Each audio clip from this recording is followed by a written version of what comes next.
So let's talk about Travis Kelce. You've seen the name everywhere, right? On jerseys and headlines and all over your social media feed. He's become this modern icon. But the story of how he got here, it's way more complex and honestly way more interesting than you might think. I mean, this story goes so far beyond the end zone. So how in the world did a tight end from Cleveland Heights, Ohio, become a household name on a global scale? Okay, let's break it all down. These two pictures right here, they perfectly capture the two worlds he just completely dominates. On one side, you've got the elite athlete, right? Just a force of nature on the football field. And on the other, you've got this cultural figure totally at ease in the halls of power. He's a champion athlete and a pop culture powerhouse, and we're going to unpack how he managed to build both of those empires. But, his journey to the top was anything but a straight line. His career actually got off to a surprisingly rocky start. He hit some pretty big hurdles early on. I mean, in 2007, he was only a two-star recruit coming out of high school. Not exactly what you'd call a can't-miss prospect. Then, when he got to college at Cincinnati, he got suspended for an entire season. So by the time the 2013 NFL draft rolled around, even with all his talent, teams were nervous, and he ended up falling all the way to the third round. So how did he get his big break with the Kansas City Chiefs? Well, this quote right here is the turning point. His older brother, Jason, who was already a big star in the NFL, personally went to Coach Andy Reid and vouched for him. That family trust was absolutely everything, and it's the reason he landed in Kansas City. And once he got that shot, oh man, he didn't just play well. He started building this undeniable case for being the greatest tight end to ever play the game. So is he? Well, the numbers might just have the answer. And that's not just hype, He's widely considered one of the most dominant players ever at his position, and trust me, the stats do not lie. Let's just start with the number 7. That's how many seasons in a row he had over 1,000 receiving yards.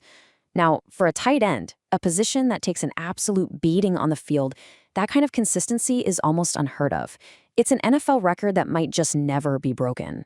And it's not just about being consistent. It's about pure dominance at his peak. In 2020, he put up 1,416 receiving yards. And get this, he set the all-time record for a tight end while only playing in 15 games. That's on another level. And look who he's being compared to here, Jerry Rice, the undisputed greatest wide receiver of all time. During the 2023 season, Kelce broke his record for the most catches ever in the playoffs. Listen, when you're passing Jerry Rice on any list, you're not just great, you're legendary. Okay, so the individual stats are insane, but what about the championships, the awards? Yeah, he's got those too. 3 Super Bowl rings are the highlight of a resume that includes being voted the absolute best at his position 4 times and being named to the All-Decade team. The hardware definitely backs up the hype. But here's the thing, his dominance isn't just on the football field. He's been just as strategic and just as successful in building an empire away from the game, and that's really key to his global appeal. His off-field playbook is just as impressive. I mean, from huge entertainment moves like hosting Saturday Night Live to creating his own music festival, he's just always been willing to step outside that typical athlete's comfort zone. You add in smart investments and, of course, one of the biggest podcasts in the world, and it's clear his influence goes way beyond Sundays. And another really important part of his empire is his charity work.